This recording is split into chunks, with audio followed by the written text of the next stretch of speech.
What if you were trapped in a place where the ground never stopped shaking, where the sky could fall at any second, and where every hour could be your last? This is Khe Sanh, 1968. Before the explosions, before the siege, before the world even knew its name, Khe Sanh was just a remote combat base carved into the rugged hills of Quang Tri, near the border of Laos. But this quiet outpost sat dangerously close to one of the most important lifelines of the war, the Ho Chi Minh Trail. Through dense jungle, hidden valleys, and mountain passes, supplies, weapons, and soldiers moved silently south. To the United States, Khe Sanh was more than a base. It was a watchtower over that invisible highway. To North Vietnam, it was a threat that needed to be contained or destroyed. By late 1967, signs of change began to appear. Patrols reported increased enemy presence in the surrounding hills. Footprints, fresh trails, distant movement in the fog. It was subtle, but unmistakable. The jungle was no longer empty. U.S. Marines began reinforcing the base. Trenches were dug deeper. Bunkers were strengthened with layers of sandbags and steel. Every position was adjusted with one assumption: something big was coming. Fog rolled over the hills almost every morning, reducing visibility to just a few meters. In that fog, anything could move unseen, and that uncertainty became its own weapon. Intelligence reports warned of a possible large-scale attack. Some believed Khe Sanh could become another Dien Bien Phu. Coordinates coming through. Sector 3, Echo 9. Enemy on the ridge. The idea was chilling. A remote base, surrounded by hills, dependent on air supply. The parallels were impossible to ignore. Confirms targets are moving inbound. Over. Roger. Keep your heads Yet, up. the orders were clear. Hold the base. Marines rotated through patrols, constantly probing the surrounding terrain. Sometimes they made contact. Brief firefights in the jungle. Push up. I'm out. Reloading. Watch that flank. Sudden bursts of violence, then silence again. The enemy was there, but never fully seen. Meanwhile, North Vietnamese forces were preparing with patience and precision. Troops moved through Laos, bypassing detection. Artillery pieces were dragged through impossible terrain. Supplies were stockpiled in hidden positions around Khe Sanh. Every movement was calculated. By January 1968, the noose had already been placed. It just hadn't tightened yet. Inside the base, life continued, but tension grew heavier with each passing day. Stay alert. Copy that, Eagle. Visual confirmation negative, but we'll maintain vigilance. Letters from home arrived less frequently. Sleep became lighter, conversations shorter. Everyone felt it, even if no one said it out loud. Then came the 21st of January, 1968. At first, it was just a distant sound, then another, and then the sky exploded. Artillery shells slammed into the base with devastating force. Explosions tore through bunkers, runways, and supply areas. Within minutes, chaos replaced order.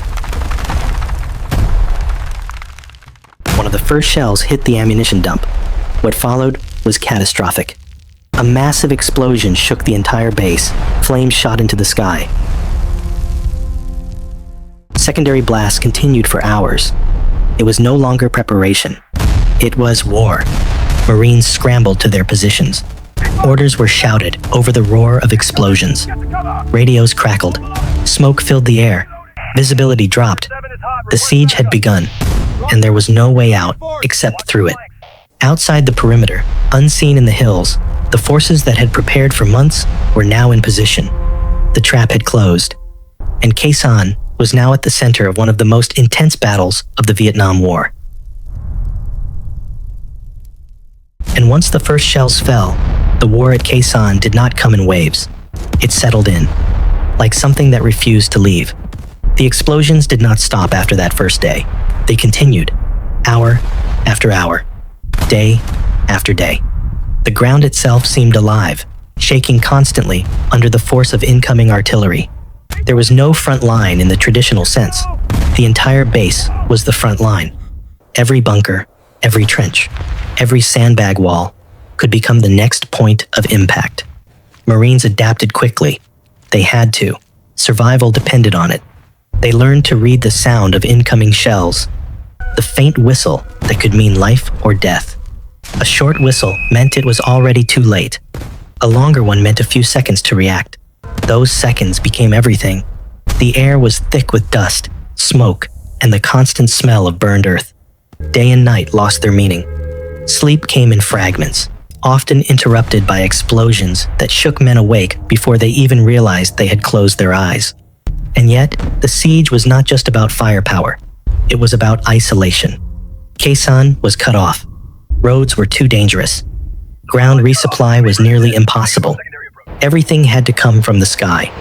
Transport planes and helicopters flew into one of the most dangerous airspaces of the war. They came in low, through fog and gunfire, carrying ammunition, food, and medical supplies. Sometimes they dropped cargo without landing, using parachutes that drifted unpredictably in the wind. Not every drop landed inside the base. Some fell into enemy-controlled areas and were lost. Pilots knew the risks. They flew anyway. Many aircraft were hit. Some never made it back.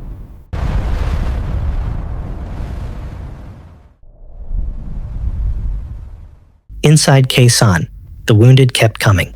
Medics worked without pause, often under fire, treating injuries in cramped, dimly lit bunkers.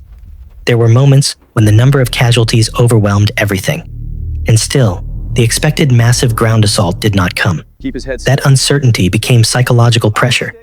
Every night, every movement in the dark could be the beginning of something bigger. But it never fully came. Instead, the pressure remained constant. Outside the base, North Vietnamese forces controlled the surrounding hills. From those positions, they could observe, adjust fire, and maintain control over the battlefield.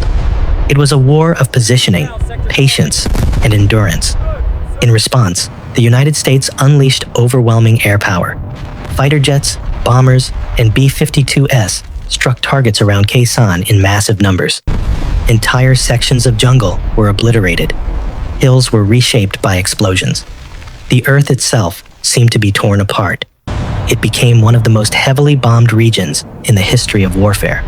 And yet, the siege continued. The scale of destruction did not immediately break the encirclement, because this was not just a battle of weapons. It was a battle of endurance. Days became weeks. Weeks stretched longer. Time slowed, distorted by exhaustion and constant danger. Letters from home became rare. Radios became the only connection to the outside world. And inside each bunker, each trench, each exhausted soldier carried the same silent question. How long can this continue? Because the truth was, no one knew. Not the men on the ground. Not the commanders. Not even the planners far away. Khe Sanh had become something larger than a battlefield. It had become a test. Of strategy. Of willpower. Of how much destruction could be endured before something finally gave way. And still, as February turned into March, the siege did not break. It only tightened.